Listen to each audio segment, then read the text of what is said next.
There was a conviction recently of a terrorist, Boko Haram. I believe his name is Hussaini Ismail. He was convicted for 20 years by a high court. He was a Boko Haram terrorist. Mazi Nnamdi Kanu was convicted, I think, last week, and his own conviction said life sentence. I don't understand why one terrorist is getting 20 years and the other is getting a life sentence if you're saying that. I think Pastor made a good point. There's this idea that justice is served differently. My name is Honorable Mohammed Bello El Rufai. I represent the excellent people of Kaduna North. I'm from Kaduna State. Mr. Speaker, I'll try and be as quick as possible. It was a long day and I came late because I was unwell. Let's do this quickly. Short term, the President has rolled out a clear plan that we commend.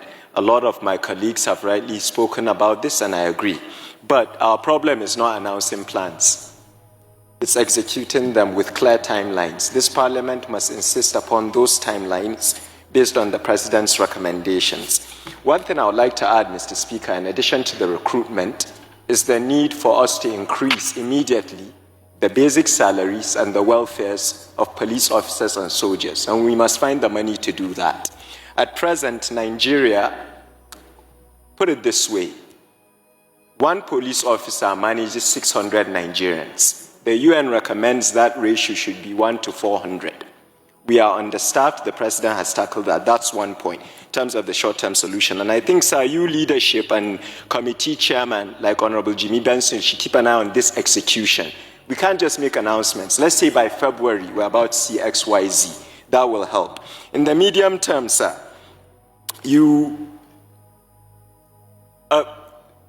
there was a conviction recently of a terrorist, Boko Haram. I believe his name is Hussaini Ismail. He was convicted for 20 years by a high court. He was a Boko Haram terrorist. Mazi Nnamdi Kanu was convicted, I think, last week, and his own conviction said life sentence. I don't understand why one terrorist is getting 20 years and the other is getting a life sentence if you're saying that. I think Pastor made a good point. There's this idea that justice is served differently, and it affects the problem. Mr. Speaker, I'll conclude by saying this. I've been an advocate of state police. I've sought the wisdom of more experienced members like Honorable Sada Soli, Honorable Ado Dogwa, even yourself and the Speaker. I think the definition of insanity is doing the same thing over and over and over again and expecting different results. Somebody said that earlier. We cannot be sitting in Abuja and expecting operations to be efficient in Benue. We have to go back to communal policing. You that are older than us always tell us there was a time when if a guest comes to a community, everybody knows him. We have to get the traditional leaders involved and go back to state policing. This Parliament, under your leadership, and I know the excellent work you're doing in the Constitutional Review Committee, is looking at that. Sir, no time for election talk now. We have to tell the public a timeline to roll this out. The fear that governors will abuse it always shocks me because they already have all that power. I'll finally end by putting myself in trouble as usual. The North has an issue. My honorable sister mentioned why we've become a breeding ground for such things. This is why. We are not sending our children to school. Of late, you have bandits on TikTok holding monies. The younger people, younger than myself, that have no employment and no skill because we've neglected them, is a failure on all our parts over the years. Mr. Speaker, these young people go on TikTok and see a criminal holding minted cash. He's suddenly exciting. You want to emulate him. Mr. Speaker, we can do whatever we want to do in terms of FDI, IGR, investments, but we are failing in our primary duty, which is to protect the people we serve. We must increase the welfare of police officers. Recruitment should not be by allocation, sir. Each state should provide the exact amount of numbers. It should be digitized. We should look for young Nigerians that want to join the army to serve, not because it's a job that's seen as something else. I'm sorry if I spoke too friendly, Mr. Speaker. We are relying on you and the members of the Constitutional Review Committee to not only follow up with the President's excellent announcement, but to finally roll out state police in this country. I hope I made my point, and I really appreciate the session today. And once again, sorry I came late.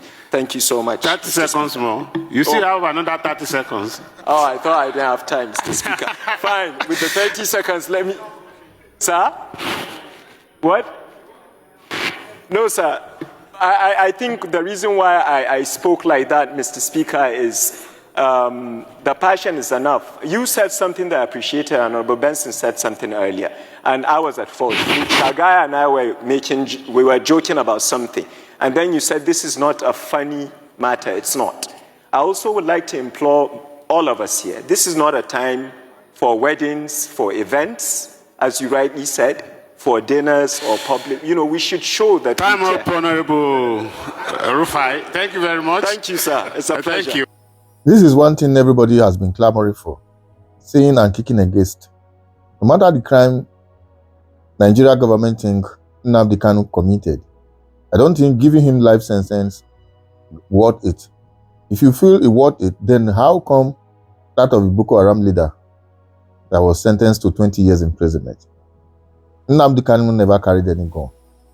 He only used his mouth, incite people, compared to somebody that was there at the forefront, buying people, kidnapping, doing all sorts of things that the land is so much against, yet 20 years sentence. And don't be so surprised. Within 10 years, the guy might be out in soonest, then come back to the society. Then you are giving a life sentence to somebody who just barely see one or two things. I believe whatever judgment they passed against Nnamdi Kanu, which I have said countless times, was influenced by some political bigwigs in the eastern part of the country who do not want him to be out. Imagine House of Rep members representing Kaduna North, a son to former governor of Kaduna State, Nasir El-Rufai, speaking on behalf of somebody who came from the eastern part of the country against his own person, because the same Boko Haram leader that was sentenced to 20 years imprisonment, whether you like it or not, is from the northern part of the country. How I wish probably people from the south, House of Representative members from the south, are the one agitating for this. But instead, some of them are just sluggishly trying to lend their voice as if maybe people will hold it against them that they are not saying anything regarding Nnamdi Kanu. I know of recent some senators, House of Representative members from the eastern part of the country are now of the opinion that there is need for them to plead with the president to grant presidential pardon. If not for the voice of the people who were so much against it, I don't think these people would have summoned courage to gather and wrote to the presidency on the need to pardon Nnamdi Kanu. Because they so much believe that, whether you like it or not, before you can be re-elected again, the electorates must be involved. And if it's now become so obvious that the majority rejected you, there's no way they will rig their way back to that same office again. And I believe that is the main reason why some of them are coming back again. Now, why I'm doing this video is just to tell the judicial system of Nigeria that they are part of the problem we are facing. The same court, the same Nigeria, the same law, yet different punishment. We're not doing selective justice, which ought not to be. Anyway, whatever you think, drop your comment in the comment section. Share again once again and follow the page. Thank you as you do so. For the record, what is good for the goose is good for the gander. We should learn to always put square peg in a square hole, irrespective of who that person is. When the law says this is the punishment, let it be, but not because of some persons. You now begin to pass unfavorable